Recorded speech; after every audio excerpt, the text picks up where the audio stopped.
Where is he now, the one who knows love?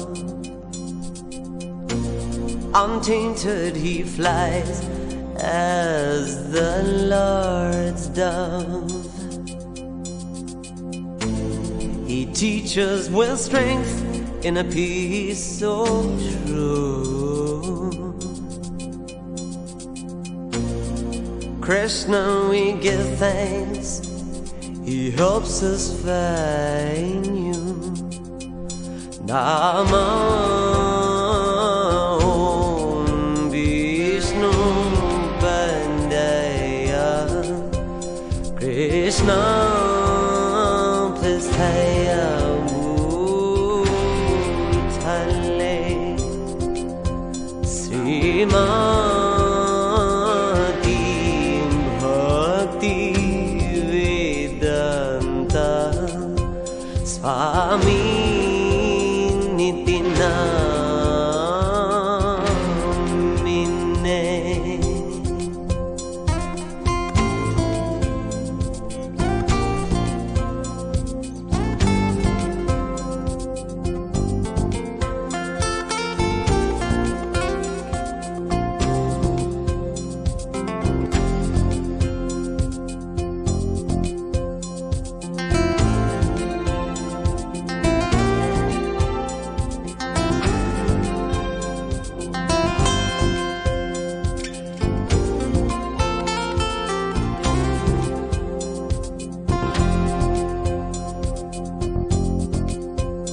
Namah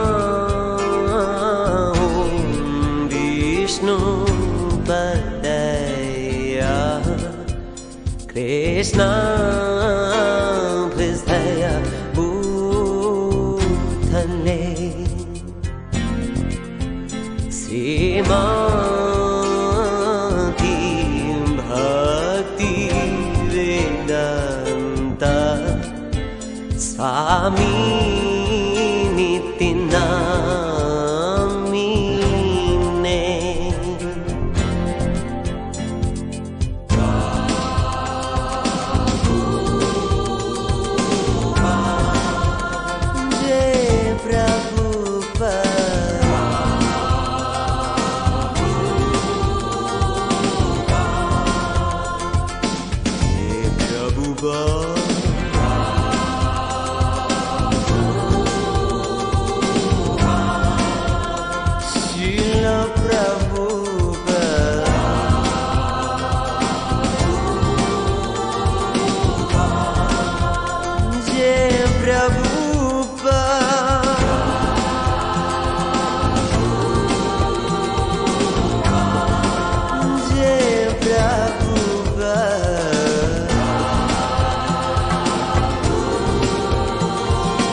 Prasthaya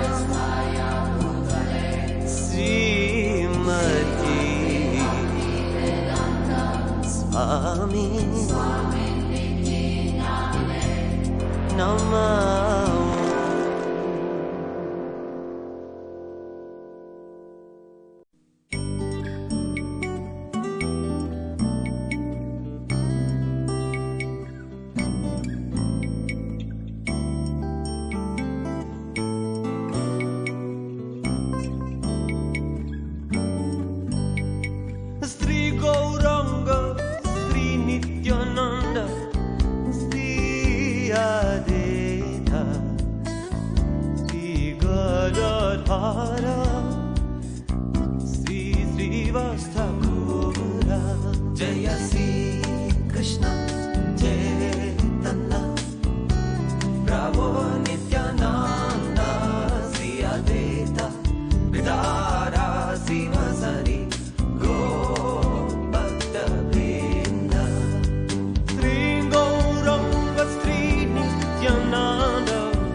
Krishna Chaitanya Prabhu Nityananda Sri Advaita Gadadha Sivasadi Go Bhakta Vrinda. There's some ripened fruit and some unripened fruit. But getting back to, so the intelligence of society needs to be directed towards getting away from sense gratification and actually thinking that all of society should collectively start thinking about what are we here for? Are we here just to get as much money, wealth, power, homes, cars? Is that all we're here for? Or is there something else to human life? And of course there's a lot more to human life. If we actually understand that we are spirit souls and that we have an eternal relationship with Krishna, then we can become truly happy. And we can actually become detached from the senses to the point where years ago when Srila Prabhupada came to Toronto, he had a very sore tooth. And it was on Sunday, and the devotees had been seeing that Prabhupada had been, and he had actually a swelling in his mouth. There's pictures where you can see a swelling in Prabhupada's mouth. But Prabhupada kept doing everything that he normally did. He really wasn't disturbed. But the devotees could see that it must be hurting. And the devotees said to Srila Prabhupada, and Hari Sori Prabhu, who was a friend of mine, he was here with Prabhupada. And he told him and Satsvarup was also here. And Satsvarup and Hari Sari both said to Prabhupada, Prabhupada, you shouldn't go down for the Sunday Feast lecture. Let one of the senior devotees give the lecture, and then you can just rest and make sure that this gets better. And Prabhupada said, no, I have come to give this message, and so I must go.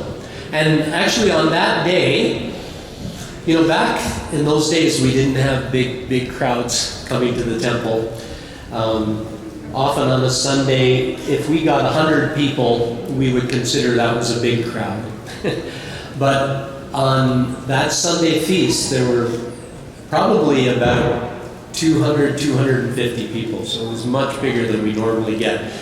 And there were a lot of Indian people, and Srila Prabhupada gave a very good lecture about Krishna consciousness and about how the Indian, it is actually Bharata Brahmite Muma Janma.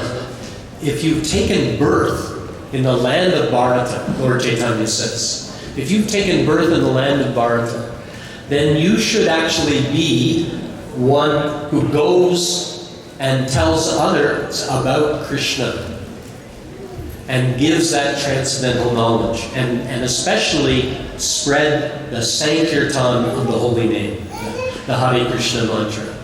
And Prabhupada spoke that very strongly, very distinctly. So Prabhupada was giving that to try to encourage more people to spread Krishna consciousness as we do here every day, and we encourage you on Sundays many different ways in our talks and everything. We encourage you to become involved in spreading Krishna consciousness, giving Krishna consciousness to others. Because when you give Krishna consciousness to others, your own Krishna consciousness grows. Prabhupada always did that. One time there was this thing about women back in the 60s. It was some scientist that said that women have brains that don't weigh as much as men's brains. And Prabhupada said, but when they join Krishna consciousness, their brain grows. And Prabhupada had these big eyes. So in this way, Prabhupada was encouraging everybody.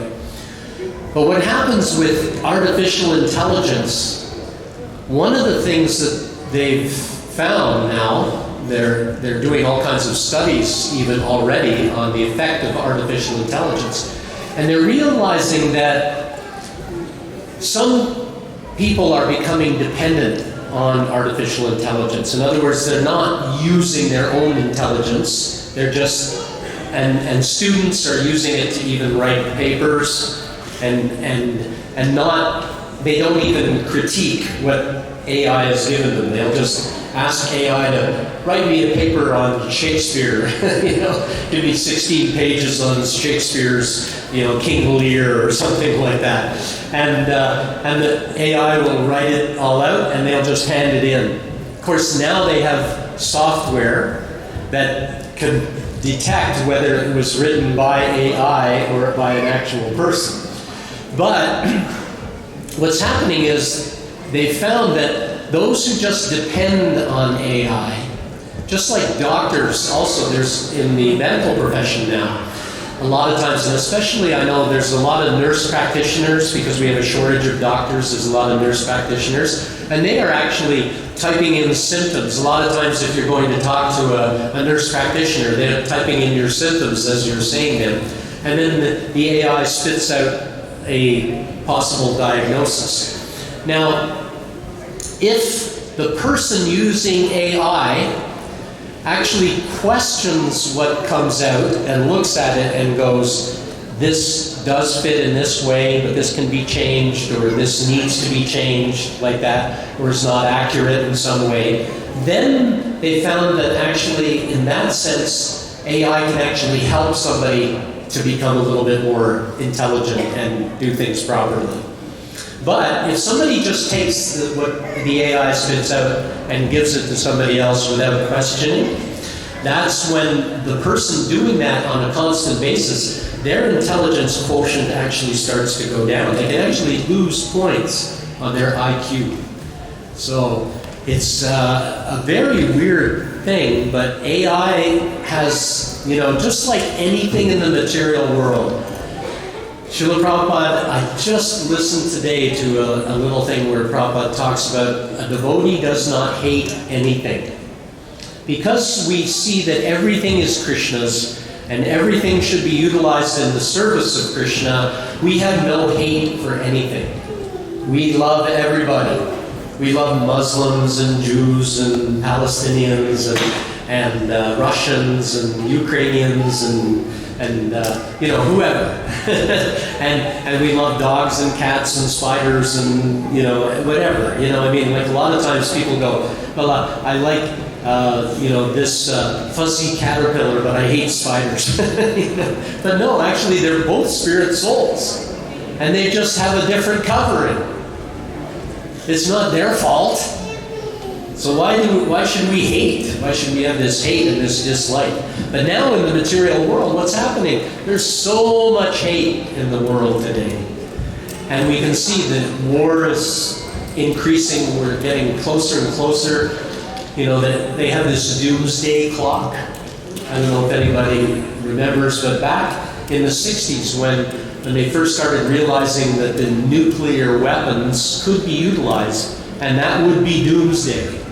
If somebody launched the nuclear weapons and the other countries launched, it could wipe out the entire Earth, practically. There might be a few odd survivors, especially cockroaches. Apparently they can survive anything. But it would be the end of existence.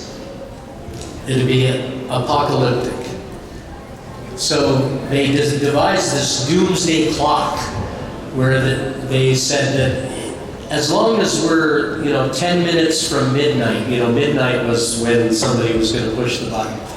They said we're okay. And so in the early 60s, 1960, 61, 62, we were at about 10 minutes to midnight. But when the Cuban crisis happened, does anybody know about the Cuban crisis? When the Cuban crisis happened, what happened? The Russians were trying to put nuclear weapons in Cuba so that they would get first strike because their warheads would be very close to the United States.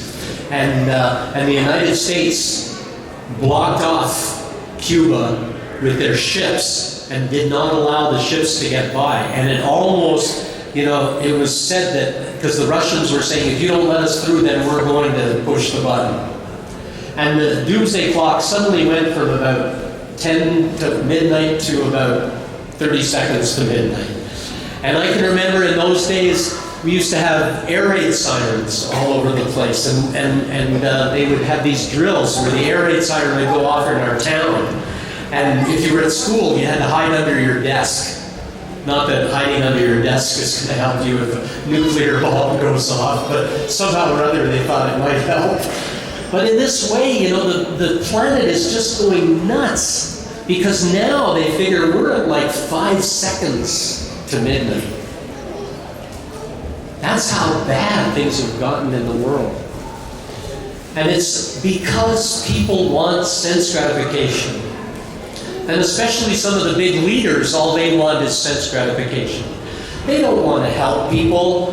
They're not concerned. They're just thinking, as long as I survive, so if I have my big bunker where I can go and I can survive this nuclear war, then I'll be okay. It doesn't matter if everybody else dies. That's what they're thinking. They're not leaders. They're not kshatriyas.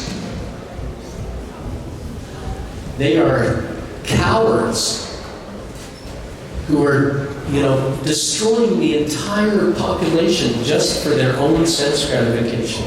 It's really a horrible situation. So they are misusing their intelligence. AI is something that can be misused, but it actually can also help spiritually sometimes. I've seen that devotees, even I was for a while, I served with the GBC. I mean, I was not a GBC, but I served at the GBC by helping screen proposals for the GBC. And we started noticing just in the last year that we could actually take a proposal and ask AI to either shorten it, pick out just the salient points or whatever. You can ask it to do certain, and it would often polish them up really well. So, in some ways AI can really help. But it's still kind of a material thing. Is AI, is it real intelligence? I mean, real intelligence, and Prabhupada talks in the Bhagavad Gita about what is spiritual intelligence. And there's a verse in the Bhagavad Gita, Vyavasayat Mikabudhir Hikeyakununandana Bahushakas Yanantascha Budayo Vyavasayanam. And one who has transcendental intelligence is fixed on the absolute truth and is thinking only of how I can go back to God and help others come with me. But one whose intelligence is only there for helping the mind and all its material accepting and rejecting things, then their intelligence is bahushaka. It's many branched. So there's many branches because it has no focus. It's just like whatever sense gratification. And so that is the problem in the world today. We can utilize everything in the service of Krishna and stay focused, and we can even focus AI to help us to serve Krishna and to help others to become Krishna conscious. Or we can go down the route of sense gratification and take AI and just utilize it for our own satisfaction and end up destroying the world. So the choice is ours. Do you want to make the world a great place? A spiritual place? I mean, it's never going to be a perfectly spiritual place, but we can make it a better place where everybody is much happier because we're all serving Krishna together. And when everybody's serving Krishna together, then Krishna provides. When people are not serving Krishna, then Krishna takes away. So the choice is ours. Everybody here has a choice, and it begins with ourselves. So go home tonight, chant the Maha Mantra before you go to bed, and chant the Maha Mantra when you wake up in the morning. It's not a big thing, not a big deal. We're not asking you to shave your head, move into the temple, or even come out with us and distribute books. But if you just start to do that one thing, chant once in the morning and once in the evening, you'll find your life will change and the whole world will start to look better to you, and you'll be helping others, and they will start seeing, there's something about this person. I want to live like that person. So the choice is ours to make. Let us make the right choice on a day-to-day basis. Hare Krishna. All glories to Srila Prabhupada. Thank you, Krishna. For that enlightening. I saw your lust when you look inside yourself. A chasm so deep and the walls drown your cry for help. He has gone and you shiver in a cloud of doom. You're so alone and you see no joy coming soon. He lives in this world of make-believe. He lives in all his devotees. He lives in the candle